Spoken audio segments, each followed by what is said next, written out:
باللہ من الشیطان الرجیم بسم اللہ الرحمن الرحیم۔ جیسا کہ آپ تمام حضرات اس بات سے آگاہ ہیں کہ گزشتہ دنوں میری جانب سے سوشل میڈیا کے اوپر یہ کہا گیا تھا کہ اگر کچھ سوالات عقائد عبادات اور معاشرتی معاملات کے متعلق ہیں تو آپ اپنے وہ سوال ہمیں بھیج سکتے ہیں اور ہم ان کے جواب آپ کے سامنے، جن کو ذاتی جوابات کی ضرورت ہوگی انہیں ان باکس میں، اور جہاں سوالات ایسے ہوں گے کہ جن کا تعلق عوام سے ہوگا ان کے ویڈیو پیغام کی صورت میں جوابات دیے جائیں گے۔ چند سوالات ہمارے پاس آئے جو ذاتی نوعیت کے تھے، ان کے جوابات ان باکس میں دے دیے گئے، اور جو سوالات عوامی اہمیت کے تھے وہ سوالات آپ کے سامنے پیش کر کے اور ان کے جواب آپ کے سامنے پیش کر رہا ہوں۔ پہلا سوال جو ہمیں جناب سید حامد شاہ صاحب کی جانب سے موصول ہوا وہ سوال یہ تھا کہ امہات معصومین کی عصمت کے بارے میں اور حضرت بی بی زینب سلام اللہ علیہا کی عصمت کے بارے میں کہ یہ ہستیاں معصوم ہیں یا نہیں، کیونکہ شاید پچھلے دنوں کسی شخصیت نے کسی ویڈیو پیغام میں یہ کہا کہ یہ ہستیاں معصوم نہیں۔ تو اس پہ گزارش یہ کرنا چاہتا ہوں کہ سب سے پہلے اگر ہم بات جناب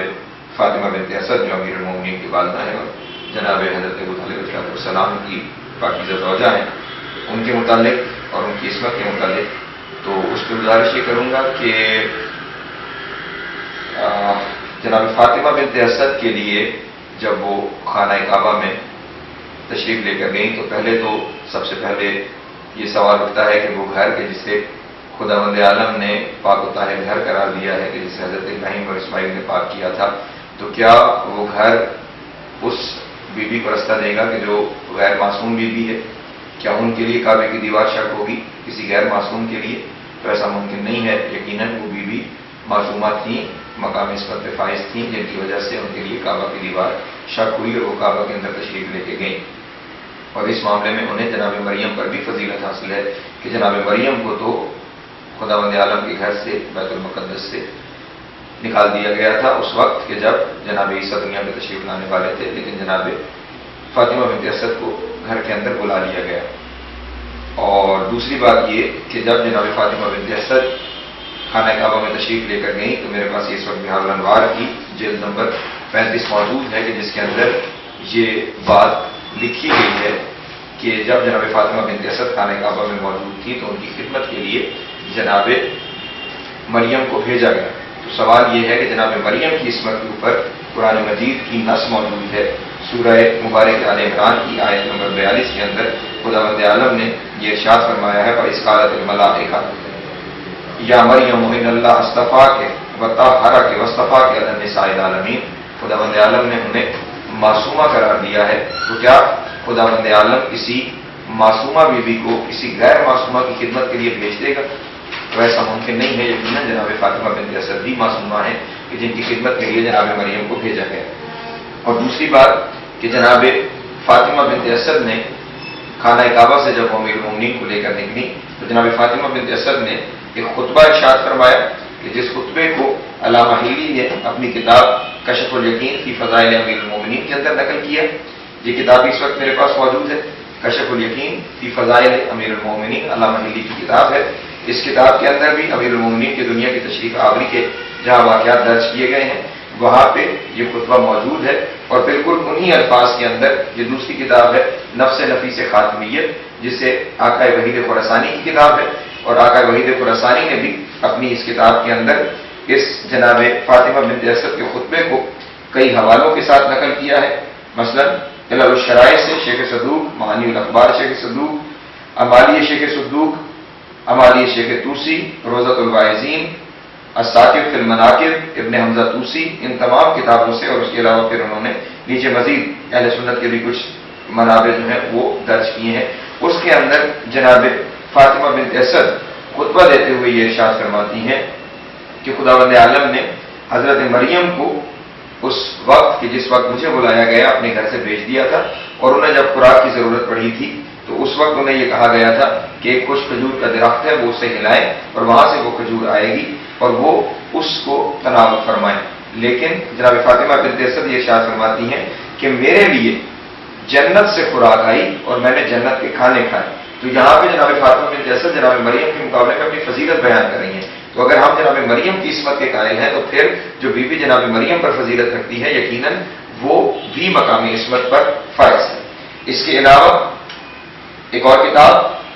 مدینۃ المعاجز، مدینۃ المعاجز کے اندر بھی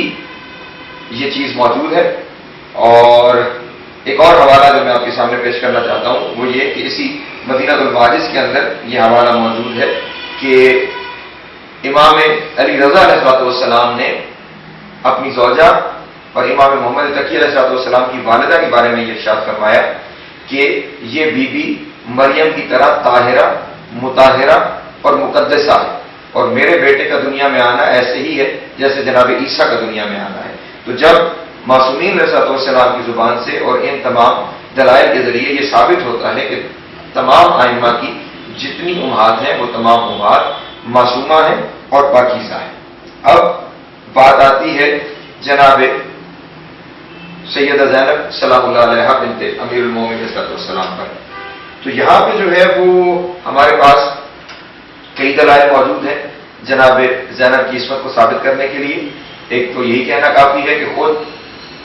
جناب امام حسین علیہ السلام نے تبرکات امامت جناب زینب کی امانت میں رکھا ہے تاکہ وہ امام زین العابدین اسلام تک پہنچ سکے. تبرکات امامت جو ہے وہ معصوم کے سپرد ہی کیے جاتے ہیں. اور اس کے علاوہ جو دلیل قطعی ہے وہ دلیل یہ ہے کہ امام نقی علیہ السلام کے دور میں ایک عورت نے جناب زینب ہونے کا دعویٰ کیا، تو اس کے دعوے کو جھوٹا ثابت کرنے کے لیے امام علی نقی علیہ السلام نے جناب زینب کے لیے وہی شرط رکھی کہ جو شرط عصمت کی شرط ہے کہ امام علیہ السلام نے ارشاد فرمایا کہ اگر یہ زینب سچی ہے تو پھر اسے درندوں کے سامنے ڈالا جائے. اگر یہ سچی ہوئی تو یہ صحیح سلامت واپس آ جائے گی، کیونکہ درندوں کے اوپر اس خاندان کا گوشت حرام ہے، اور یہ بات، اس خاندان کا گوشت حرام ہونے والی بات صرف اور صرف معصومین کے ساتھ منسلک ہے. تو جناب زینب کے اوپر امام نقی علیہ السلام وہی دلیل پیش کر رہے ہیں جو عصمت کی دلیل ہے کہ اگر یہ عورت جس نے زینب ہونے کا دعویٰ کیا ہے اگر یہ سچی ہے تو اسے شیروں کے کٹہرے میں ڈالا جائے. اگر وہاں سے بچ کے آ گئی تو ہم اس کے دعوے کو تسلیم کر لیں گے، اور اگر شیروں نے اس پہ حملہ کر دیا تو یہ سچی نہیں ہوگی. اور امام علیہ السلام نے پھر اس بات کو ثابت کرنے کے لیے وہ خود اس کٹہرے میں تشریف لے گئے، اور شیروں نے امام علیہ السلام پر حملہ نہیں کیا، امام علیہ السلام کا احترام کیا. تو جو دلیل امامت تھی وہی امام علیہ السلام نے جناب زینب کے لیے پیش کی کہ اگر یہ زینب ہوگی تو اس کے ساتھ وہی معاملہ ہوگا جو امام کے ساتھ معاملہ ہوتا ہے. تو اس کا مطلب ہے کہ جناب زینب سلام اللہ علیہ بھی، ان کی عصمت بھی ہمارے پاس مسلم ہے، اس کے اوپر کوئی شک موجود نہیں. تو اس بات کو واضح کر لینا چاہیے کہ امہات ائمہ اور جناب زینب سلام اللہ علیہ ان کے بارے میں کسی قسم کا کوئی شک و شبہ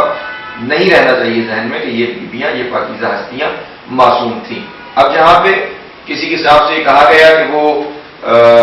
معصوم ہمیں انہوں نے نہیں کہہ سکتے بلکہ محفوظ عمل خطا کہہ سکتے ہیں، تو پھر میری گزارش یہ ہوگی کہ وہ محفوظ اور معصوم کا فرق بیان کریں، اور پھر ہم اس فرق کے اوپر مزید بات کریں گے کہ وہ محفوظ کسے کہتے ہیں اور وہ معصوم کسے کہتے ہیں. اس بات کو اگر لوگوں کے سامنے واضح کر دیں گے تو زیادہ آسانی ہو جائے گی ہمارے لیے لوگوں کے سامنے اس بات کو بیان کرنے میں اور انہیں بھی اپنا موقف لوگوں کے سامنے پیش کرنے میں.